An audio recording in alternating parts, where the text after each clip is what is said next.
c'est toujours pareil, hein, quand ils font venir des acteurs, quand ils font venir des gens du cinéma, ils les payent des sommes astronomiques alors que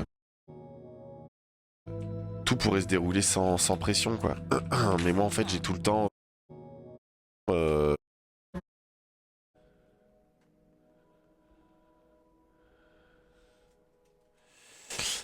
C'est bon, t'es là?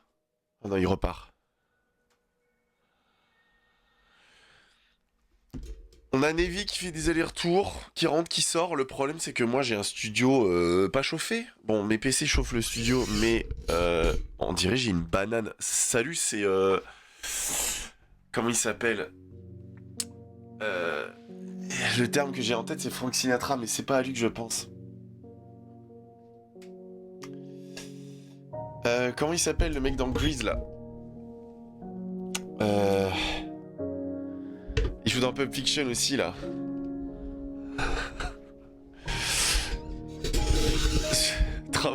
John Travolta, ouais.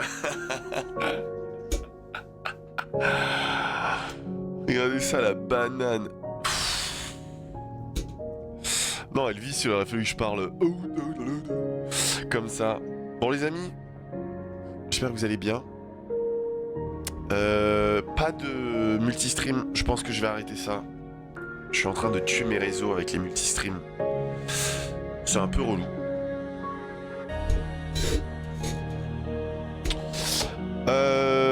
Je suis en train de... Plus ça va et plus je suis en train de poster des choses dans le vide. Donc je vais me cantonner à faire une chose par endroit. C'est-à-dire que ce sera... TikTok, ce sera pour faire des trucs TikTok. YouTube, ce sera que pour des vidéos. Je pense que je ferai plus de stream du tout. Sauf genre... Populate Time, ce genre de trucs. Et puis... Salut Fred! Je pensais que j'étais tout seul sur le serveur. Je savais pas que tu étais fan de Harry Potter. Ah bon? Mais tu me connais depuis quand, Xolou? Bonjour? Mais je vais arrêter parce que c'est relou, franchement. Avoir une chaîne YouTube avec 4 viewers, ça envoie juste un message à YouTube que ma chaîne ne vaut pas la peine d'être mise en avant. Déjà que quand je sors des vidéos, elles sont pas mises en avant non plus. Je tente un truc là en décembre. Et encore, je pense que j'ai l'impression que je vais pas réussir à avoir tout ce que je veux parce que je m'y prends un peu au dernier moment. Et puis, je sais pas trop ce que je ferai après.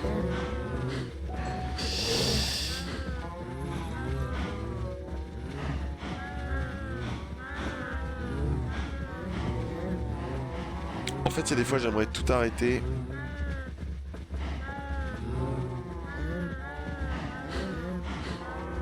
Parce que ça demande une pression de... Enfin, une pression, ça demande un travail de fou tout ce que je fais, mais je peux juste pas en fait. Je peux juste pas parce que j'ai cette foutue dette à rembourser. Et il faut que je rembourse ces 40 000 balles, quoi. Donc j'ai pas le choix que de continuer à proposer des choses en espérant, donc en 40 mois, vu que je suis à 1000 balles par mois de chiffre d'affaires. Quel enfer. 40 mois, ça en fait des années, ça. Ça fait 3 ans... Ça fait un peu plus de 3 ans. Ça fait 3 ans et 4 mois.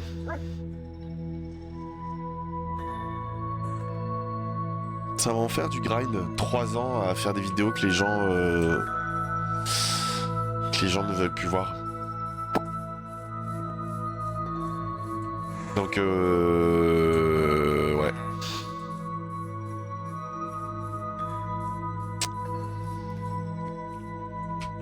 Mais je vous avoue que c'est un peu dur. C'est un peu dur moralement d'être de parler face à un mur, quoi, sans arrêt. Je parle pas de vous évidemment. Hein. Vous êtes là. Mais en fait, j'aurais pas ce poids financier. Qu'est-ce que j'en aurais à faire que vous soyez 18 sur Twitch? Je m'en moquerais, mais alors complètement. Il y aurait pas grand monde, vous seriez une vingtaine là, et puis tout pourrait se dérouler sans pression, quoi. Mais moi, en fait, j'ai tout le temps j'ai tout le temps dans un coin de ma tête cette pression énorme d'être obligé d'être productif parce que je sais pas, je dois pas divertir 20 personnes, je suis censé générer 40 000 euros quoi pour pouvoir fermer ma société. Et donc c'est compliqué. Donc je sais pas ça. C'est tellement dur en fait, choisir c'est renoncer, donc c'est tellement difficile. Est-ce que je déshumanise complètement YouTube et puis en fait je fais ce que plein de gens font juste pour générer de l'argent et après pouvoir m'en libérer de ce poids. Mais bon, ça veut dire flinguer aussi l'image de marque entre guillemets Overspace, puisque ça voudrait dire que la chaîne YouTube passerait par une phase de juste je vomis du contenu qui potentiellement peut générer du trafic mais qui ne m'intéressera pas et puis qui sera à très faible valeur. Ah, ça va pas là-dedans ça, ok. J'en sais rien, franchement je ne sais pas. Ce serait contre tes principes, tu pourrais pas faire ça. Mais on vit pas dans un monde de bisounours et de chevaliers où les principes règle tes choix de vie en fait. Ce qui règle tes choix de vie, c'est c'est ta capacité de... C'est ton pouvoir d'achat. C'est ça en fait qui dicte tes choix en fait. Quand t'es seul, tes choix de carrière, c'est... il faut que tu trouves une carrière qui te permettra de vivre. Sauf si tu viens d'un milieu socio-économique qui te permet de trouver juste une carrière qui te permettra de t'épanouir parce que tu as de base un patrimoine qui fait que de toute façon t'as un logement, t'as des sous et donc t'as tout ce qu'il faut pour pouvoir vivre en fait. Et après t'as juste à t'épanouir. Mais sinon non, sinon t'as pas le choix en fait. Ça y est, c'est bon, gros, je peux fermer? On doit rester là, nous. Non, non, là, là. Ici, s'il vous plaît. Allons, venez. Soyez pas timide.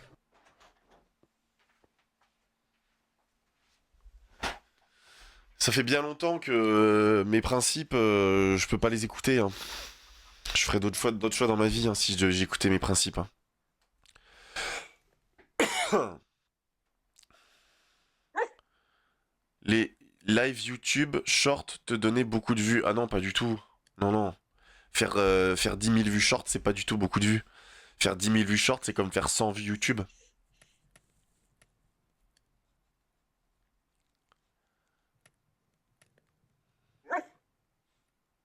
Après, faire des vidéos contenu sur... Bah, c'est un peu ce que je me dis, quoi, en fait. C'est un peu ce que je me dis, quoi.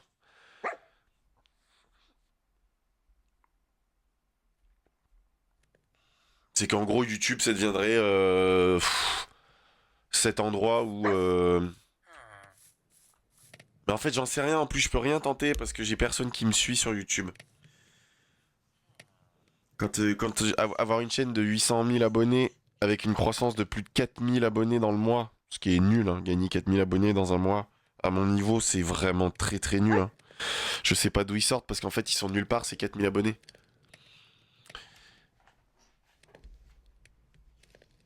Et moi, ce que je fais, le fait d'être transparent et de dire que c'est difficile ce que je traverse, c'est un truc qui tue plein de créateurs en fait. Parce que les gens ne veulent pas. Les gens ne veulent pas de l'honnêteté, les gens ils veulent juste du positif et du faux. Donc un mec qui se confie honnêtement et qui est gentil, tout on le voit, ça fait 3 ans que c'est comme ça fait 3 ans que je me tire constamment des balles dans le pied. Regardez, avec tout ça, j'ai même pas replanté...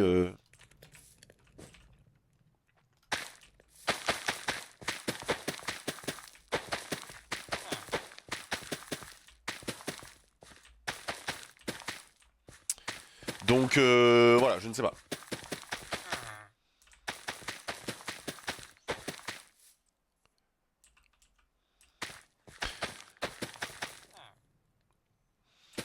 Merci Lily. Bah je fais que, en fait si, je fais que douter de moi, parce que tout ce que je fais, il n'y a rien qui marche. Les miniatures avec ChatGPT, finalement, ça ne marche pas du tout. Je fais des miniatures moi-même, on me dit elles sont trop moches. Je fais des miniatures avec ChatGPT, on me dit les miniatures IA, ça attire pas. J'ai pas les moyens d'avoir des miniatures en 3D. Des miniatures fan art, ça n'a jamais marché.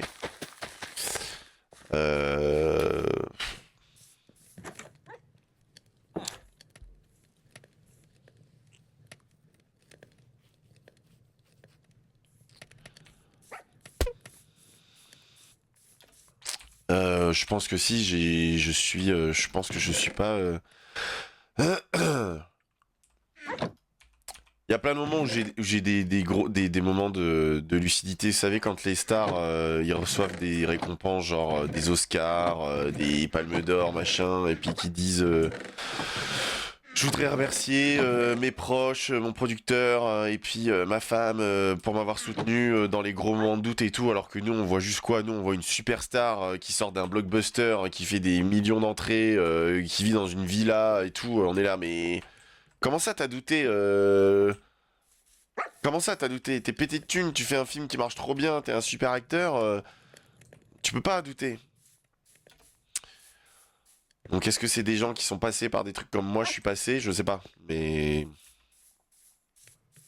Je me vois bien dedans là depuis 3 ans, et puis c'est très dur quoi. J'intéresse personne qui peut m'aider pour sortir de la situation où je suis. J'ai pas de marque qui accepte de faire des collabs, j'ai pas de convention qui accepte de m'inviter. Parce que en vrai, je ferais un week-end de convention par mois. J'aurais plus besoin de faire de vidéos. Et je pourrais faire que des streams. Je ferais un week-end de convention par mois, ça couvrirait largement mes besoins.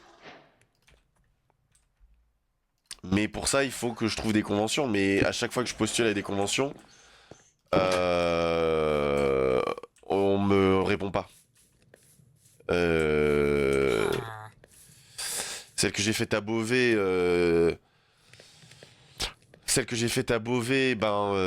m'ont dit, on va moins te payer pour que tu viennes cette année, et puis en plus tu vas venir 15 jours. Donc moi j'aurais dit, vous foutez un peu de ma tronche de moins me payer alors que vous m'avez dit que j'avais pété vos records d'entrée l'année dernière.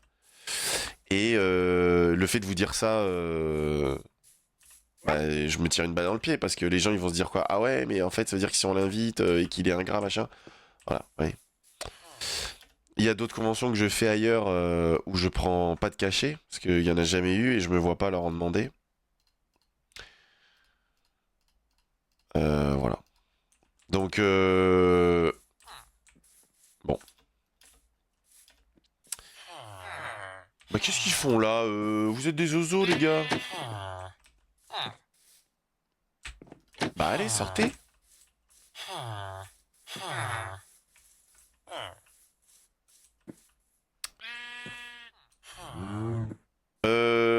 Ce qu'on a fait pour les vaches, faudrait le faire pour les moutons aussi. Hein. On va falloir le faire pour les moutons aussi. Et est-ce qu'on les mettrait pas au même endroit? Parce que ce serait peut-être cool que toutes nos bêtes soient au même endroit. Je pense que oui.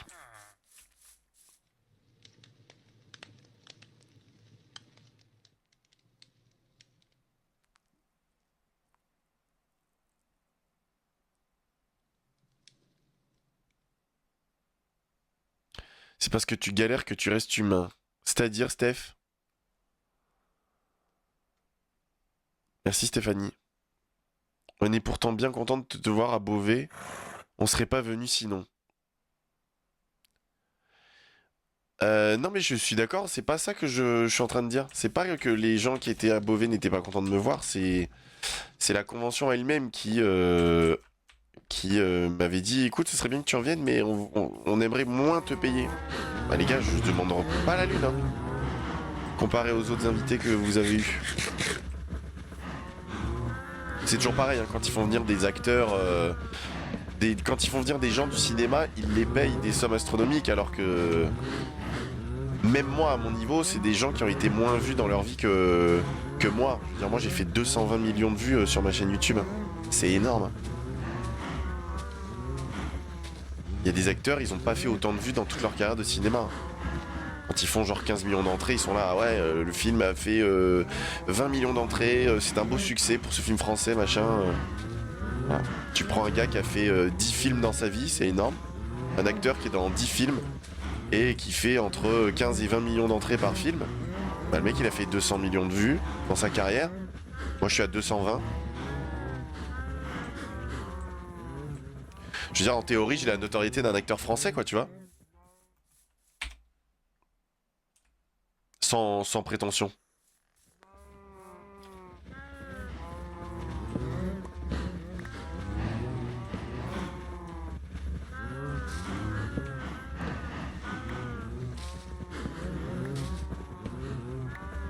Ok. Pourquoi tu dois rembourser 40 000 €? J'ai pas compris. Moi, j'en ai jamais vraiment parlé, hein, mais en fait, quand j'ai ouvert ma société, après avoir été en auto-entreprise, vu que ma chaîne YouTube a marché bien, le cabinet de comptable avec qui je travaille, il m'avait dit on peut vous proposer de faire un truc qui peut être super bien parce que une société, il faut essayer de lui faire le plus de charges possible et c'est dommage que votre auto-entreprise disparaisse comme ça, donc votre société, elle va racheter votre auto-entreprise. Je dis ah ok, c'est stylé comme truc. Il dit bah oui voilà, et comme ça, soit votre société, elle vous doit cet argent et puis bah vous la donnez au fur et à mesure.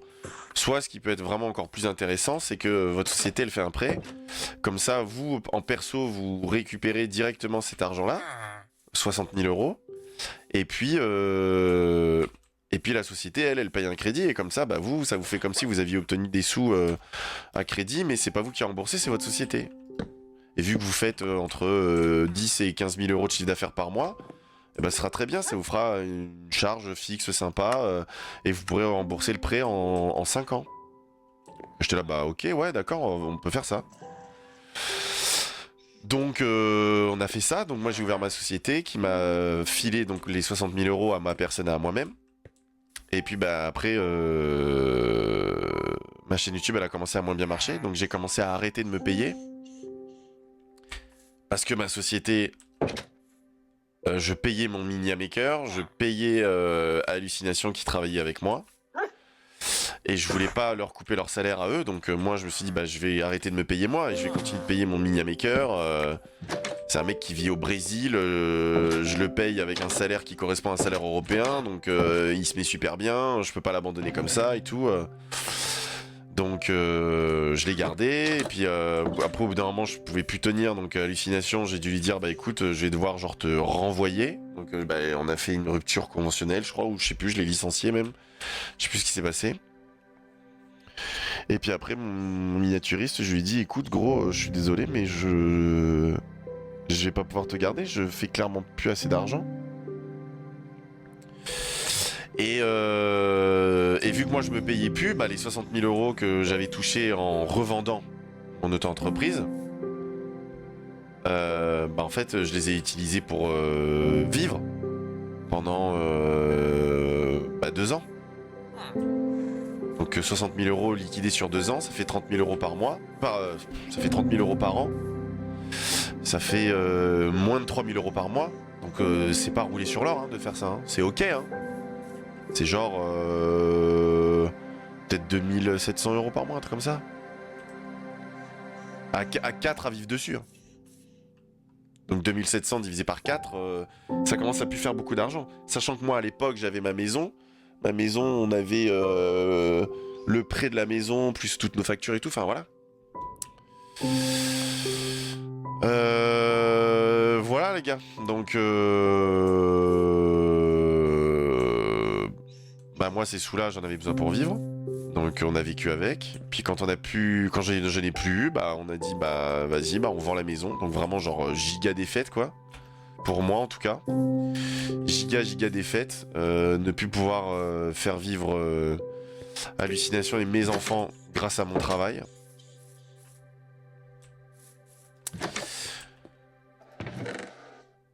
Donc c'est carrément la honte hein. Et donc bah là moi j'ai toujours ma société sur laquelle je verse ce que ma chaîne YouTube génère qui doit continuer de rembourser le prêt. Donc là il me reste un peu moins de 40 000 euros puisque ça fait 2 ans, plus de 2 ans déjà que je rembourse. Et donc j'ai cette somme là à devoir rembourser quoi. 1, 2, 3, 4, 5. 1, 2, 3, 4, 5. Voilà, vous avez la réponse de pourquoi cette somme là.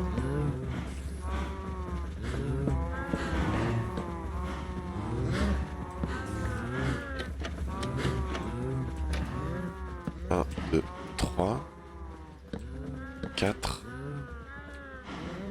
5, escalier, 1, 2.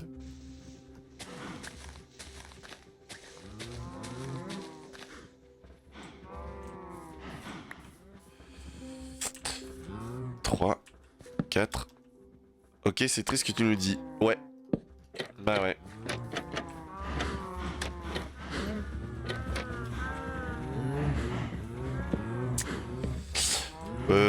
Bah c'est triste mais c'est ce que je vis quoi, mais c'est ce que personne vous partage et puis c'est ce que les gens ne veulent jamais partager. Pourquoi? Parce que les seuls youtubeurs qui vous parlent de leurs échecs, les gens se barrent en fait. Ils sont en mode vas-y il est relou, il fait que se plaindre. Et puis après il va y avoir vous allez avoir des...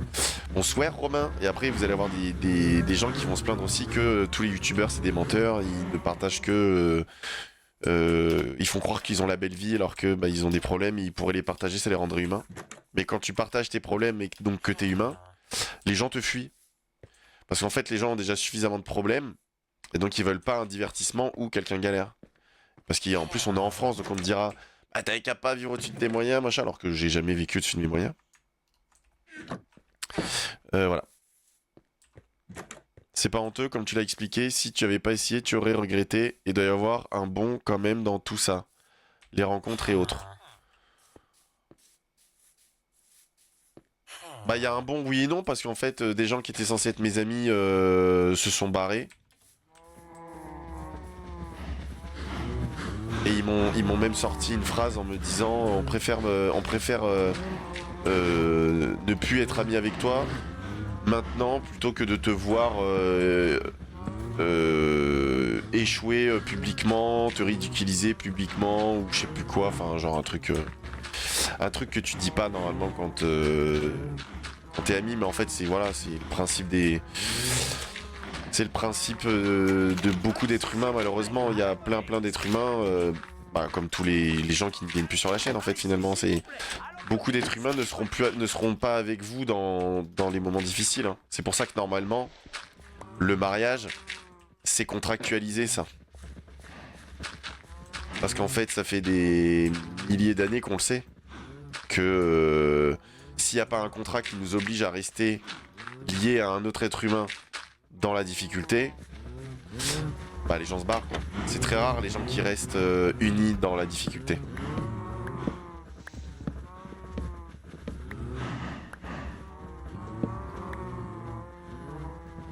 C'est pour ça que j'ai pas d'amis, comme ça, moins de déception. Ouais,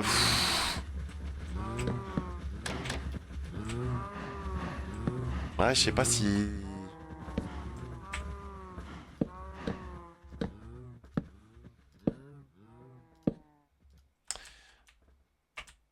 Je sais pas si je voudrais en arriver jusque là non plus, quoi.